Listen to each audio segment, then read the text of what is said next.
Toyota built a luxury sedan with the same engine as the Supra and never told anyone. It didn't have a body kit, no spoiler, no flashy badge, but under the hood, it was hiding something deadly. This is the Toyota Aristo V300, the forgotten twin of the Lexus GS300, and maybe the greatest JDM sleeper Toyota ever built. Same platform, same body, but one got showroom lights, the other got twin turbos. So let's talk about the car that made the Supra nervous and how Toyota buried it in plain sight. Part 1. Forget everything you thought about the Aristo. Forget what you thought you knew about Toyota's luxury division. Before the GS300 ever reached US shores, Japan already had something meaner, something faster, and it wore a Toyota badge. The Aristo V300 wasn't just the Japanese market twin of the Lexus GS. It was the version Toyota didn't want Americans to drive. Yes, it looked refined. Yes, it had leather, wood trim,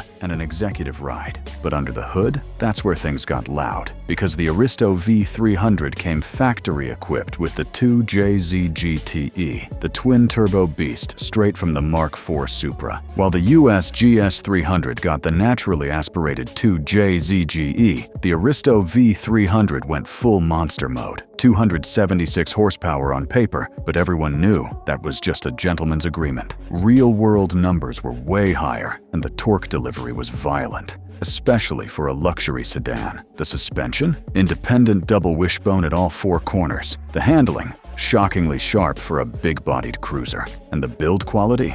Lexus grade, because, well, it basically was one. The Aristo V300 was a JDM legend. Before that term even had internet clout, it didn't just whisper performance, it roared it in twin turbo stereo. Part 2. The 2JZ GTE nobody talks about. Everyone knows the 2JZ GTE from the Mk4 Supra, but in the Aristo V300, it was the same beast, just dressed in a different uniform. Toyota didn't detune the engine. They just tucked it under a more polite hood and paired it with a 4-speed automatic that could still launch like a sledgehammer. Same cast iron block, same forged internals, same twin CT12B turbos. This was the golden era 2JZ before Toyota started softening things for emissions and budget.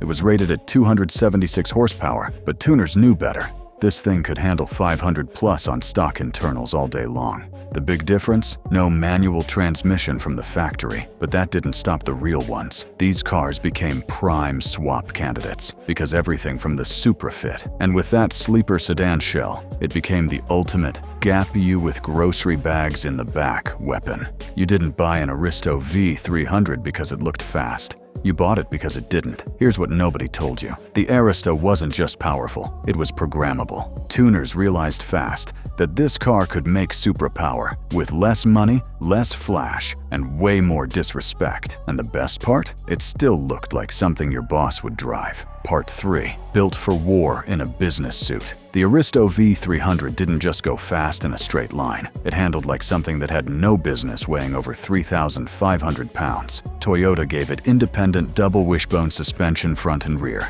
the same setup used in the Supra and the GS platform. But in the Aristo, it was tuned with a sinister balance, smooth enough for a CEO, stiff enough for a canyon run. The steering? Surprisingly responsive. The chassis? Overbuilt to the point where it laughed at 400 horsepower. And when tuners started pushing past 500, 600, even 800 horsepower, the Aristo barely flinched. It was like Toyota made this car knowing damn well people were going to abuse it. And the best part? It still looked like a diplomat's ride. No hood scoop, no wide fenders, just a clean, understated sedan that could trap triple digits before the guy in the Camaro even knew you hit the gas. It was the definition of a sleeper, a car that could gap most things on the street without ever raising its voice. This wasn't just some Japanese curiosity hidden overseas.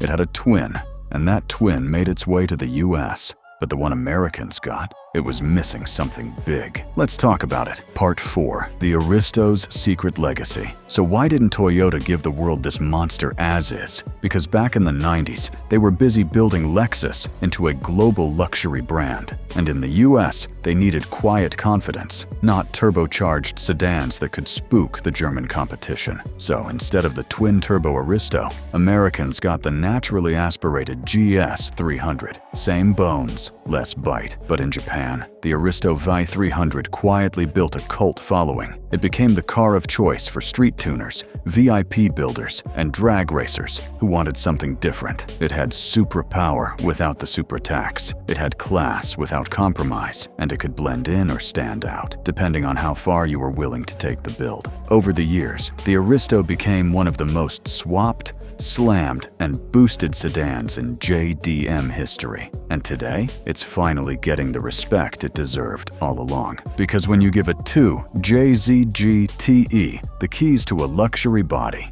you don't get a family car, you get a threat. Part 5. Aristo vs. GS300. Two sides of the same monster. The Lexus GS300 and the Aristo V300 were built on the same platform. They shared the same chassis, the same suspension setup, and the same bank vault build quality. But under the hood, that's where the split happened. The GS300 got the naturally aspirated 2 JZGE, solid, reliable, respectable. But the Aristo V300, twin turbos, factory intercooled, ready to rage. In the US, the GS300 was marketed as a refined executive cruiser, but in Japan, the Aristo was allowed to flex, a 2JZGTE without the Supra's fame. That's what made it dangerous. You couldn't spot it unless you knew what to look for. And here's the kicker. With today's import rules, the Aristo V300 is finally fair game. For the same price as a beat-up GS300, you can now grab the real deal. Right-hand drive, twin turbo, and already ready to embarrass everything at the next stoplight. Two names, one platform. One had to behave, the other didn't. The Toyota Aristo V300 was never meant to make noise. It wasn't in commercials. It wasn't glamorized by pop stars. It didn't wear a wide body kit or scream at car meets. It didn't have to, because under all the wood trim and executive posture was a weapon. The Supra got the fame, the GS300 got the badge, but the Aristo, it got the heart. The 2 JZGTE, and none of the rules. No turbo limits, no badge engineering, no marketing plan to hold it back.